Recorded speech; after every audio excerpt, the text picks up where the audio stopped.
Good morning. हम देख रहे हैं प्रदर्शन विधि। तो आज हम देखेंगे प्रदर्शन विधि के गुण, मेरिट्स ऑफ डिमॉन्स्ट्रेशन मेथड। तो पहला गुण क्या है, इसमें पहली जो बिंदु है वह बचत के साधन।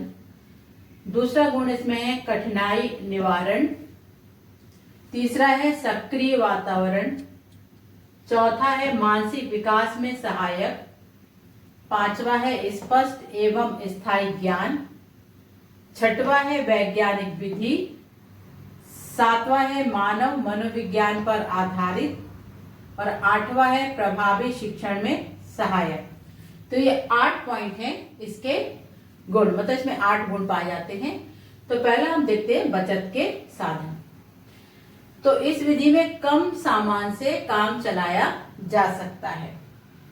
इस विधि द्वारा कम खर्च में विद्यार्थियों को प्रत्यक्ष रूप से सब कुछ देखने का, सुनने का और अध्यापक की सहायता करके प्रत्यक्ष अनुभव प्राप्त किया जा सकता है। यानी बचत के साधन में क्या है, कम सामान में, ज्यादा सामान की आवश्यकता नहीं होती, कम सामान में ही काम चलाया जा सकता है। और क्या होता है, कम खर्च में विद्यार्थियों को क्या मतलब लाभ मिलता है कि कम खर्च में ही विद्यार्थी क्या करते हैं, प्रत्यक्ष रूप से सब कुछ उनको देखने मिलता है, सुनने मिलता है और वो अपने अध्यापक की मदद करते हैं। काय की मदद करते हैं, उस उपकरण को लगाने में, उस उपकरण को एक जगह व्यवस्थित करने में। तो अध्यापक की सहायता करके प्रत्यक्ष अनुभव प्राप्त किया जा सकता है, यानी प्रत्यक्ष अनुभव उनको प्राप्त होता है। दूसरा है कठिनाई निवारण। इस विधि में प्रयोग के साथ ही साथ परिचर्चा के द्वारा छात्रों की कठिनाई का निवारण किया जाता है, जिससे वे निर्दिष्ट ज्ञान प्राप्त कर लेते हैं।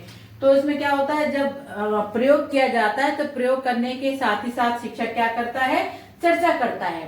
चर्चा करने से क्या होता है, छात्रों की कठिनाइयों का निवारण हो जाता है।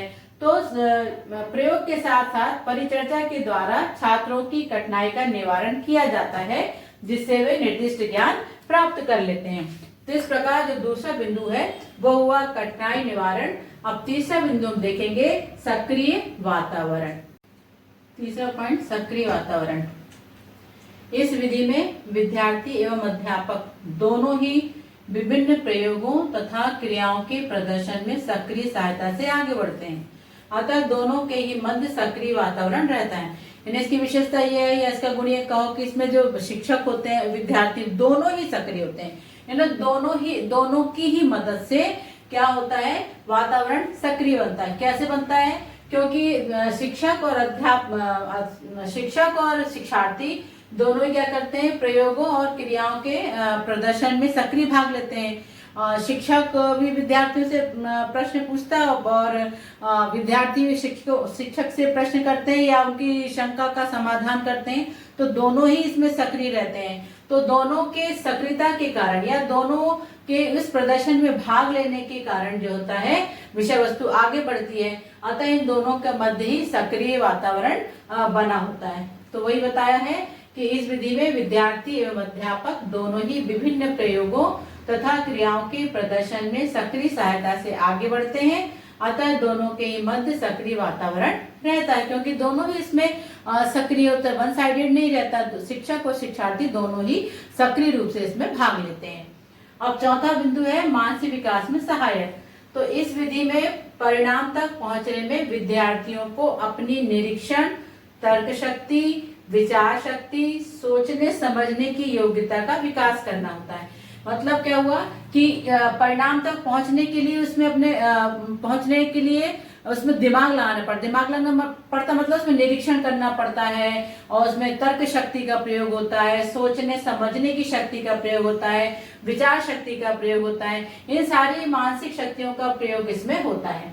तो इस विधि में परिणाम तक पहुंचने में विद्यार्थियों को अपनी निरीक्षण, तर्क शक्ति, विचार शक्ति, सोचने समझने की योग्यता का विकास करना होता है। पांचवा है स्पष्ट तथा स्थायी ज्ञान। तो इस विधि द्वारा शिक्षण करने पर छात्रों की दृश्य एवं श्रव्य दोनों इंद्रियां सक्रिय होती हैं, क्योंकि वो देख भी रहा है और सुन भी रहा है। शिक्षक बोलता जा रहा है तो वो सुनता जा रहा है और शिक्षक जो प्रदर्शन कर रहा है उसको वो देखता भी जा रहा है। तो इसमें दृश्य ने देखना, श्रव्य ने सुनना। तो दृश्य एवं श्रव्य दोनों ही इंद्रियां इसमें सक्रिय होती हैं, अतः प्राप्त किए गए ज्ञान को ग्रहण करने में आसानी होती है और प्राप्त ज्ञान अधिक स्थायी तथा उपयोगी होता है। क्योंकि जो चीज या जो ज्ञान हम देखते भी हैं और हम सुनते भी हैं, तो इस प्रकार से जो हम ज्ञान प्राप्त करते हैं वह स्थायी होता है और स्पष्ट रूप से हमारे मस्तिष्क पर मतलब स्पष्ट रूप से वो समझ में आता है और ऐसा ज्ञान स्थायी भी होता है और उपयोगी होता है। तो हमने देखा स्पष्ट तथा स्थायी ज्ञान। अब हम देखते हैं छठवां बिंदु। छठवां है वैज्ञानिक विधि। ये एक वैज्ञानिक विधि है। क्यों है वैज्ञानिक विधि? क्योंकि इसमें प्रयोग प्रदर्शन के साथ साथ अध्यापक द्वारा छात्रों को प्रश्नोत्तर, क्रियाविधि और विषय को हृदयंगम कराया जाता है, जिससे छात्र ये अनुभव करते हैं कि इस प्रयोग को वे स्वयं ही कर रहे हैं। क्यों इसमें जो शिक्षक को क्या करता है कि प्रयोग प्रदर्शन के साथ साथ वो छात्रों से प्रश्नोत्तर, क्रियाविधि और विषय को मतलब उसको बताता जाता है, हृदयंगम कराया जाता है, मतलब उसको हृदय से जो आत्मसात कर लेता है। हृदयंगम मतलब आत्मसात कर लेता है, जिससे क्या होता है छात्र अनुभव करते हैं कि इस प्रयोग को वो स्वयं ही कर रहे हैं। इस प्रकार की सिचुएशन करता है जिससे छात्रों को लगता है कि वो प्रयोग स्वयं ही कर रहे हैं। तो इस प्रकार ये वैज्ञानिक विधि है। सातवां है मानव मनोविज्ञान पर आधारित। तो इस विधि में क्या होता है, वस्तु मूर्त रूप में छात्रों के सामने स्थित रहती है, क्योंकि वो प्रयोग प्रदर्शन कर रहा है, तो जो भी वस्तु है वो छात्रों के सम्मुख ही प्रस्तुत होती है। तो वस्तु मूर्त रूप में छात्रों के सामने स्थित रहती है और उन्हें सामान्यीकरण का अवसर प्राप्त होता है। वे केवल स्मृति एवं कल्पना का सहारा नहीं लेते, अतः ये कह सकते हैं कि ये मनोविज्ञान पर आधारित होती है। मतलब जो वस्तु है या प्रयोग है छात्रों के सामने मूर्त रूप में होती है, तो वो कल्पना और स्मृति का सहारा नहीं लेते, बल्कि साक्षात रूप में जो वस्तु उनके सामने उसको देखते हैं, तो उन्हें सामान्यीकरण करने का अवसर प्राप्त होता है।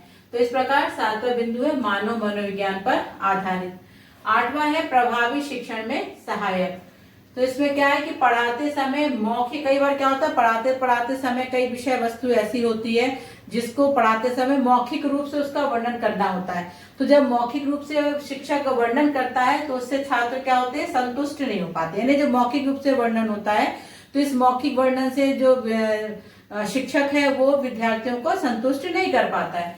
तो पढ़ाते समय मौखिक रूप से वर्णन छात्रों को संतुष्ट नहीं कर सकता, जबकि प्रयोग वस्तुओं आदि के द्वारा प्रत्यक्ष अनुभव से उन्हें आसानी से एवं कम समय में समझाया जा सकता है। जो चीज मौखिक रूप से नहीं समझाई जा सकती, ऐसी चीजों को वो कम समय में क्या कर सकता है, प्रयोग के द्वारा और वस्तुओं के द्वारा साक्षात दिखाकर मूर्त रूप से आसानी से उसको समझाया जा सकता है ना। प्रत्यक्ष अनुभव से उन्हें आसानी से एवं कम समय में समझाया जा सकता है। यहाँ यह विधि प्रभावी शिक्षण में सहायक सिद्ध होती है ना। जो चीज मौखिक रूप से नहीं समझा पा रहे शिक्षक, जब कई विषय वस्तु ऐसी होती है जो मौखिक रूप से होती है, तो उसके स्थान पर यदि प्रत्यक्ष अनुभव कराया जाए तो विद्यार्थियों ने बहुत आसानी से सीख लेते हैं। तो इस प्रकार हमने देखा कि प्रदर्शन विधि में ये 8 गुण हैं जो कि इस प्रकार हैं। तो आज बस यहीं तक, मिलते हैं अगले वीडियो में, बने रहिए मेरे साथ। थैंक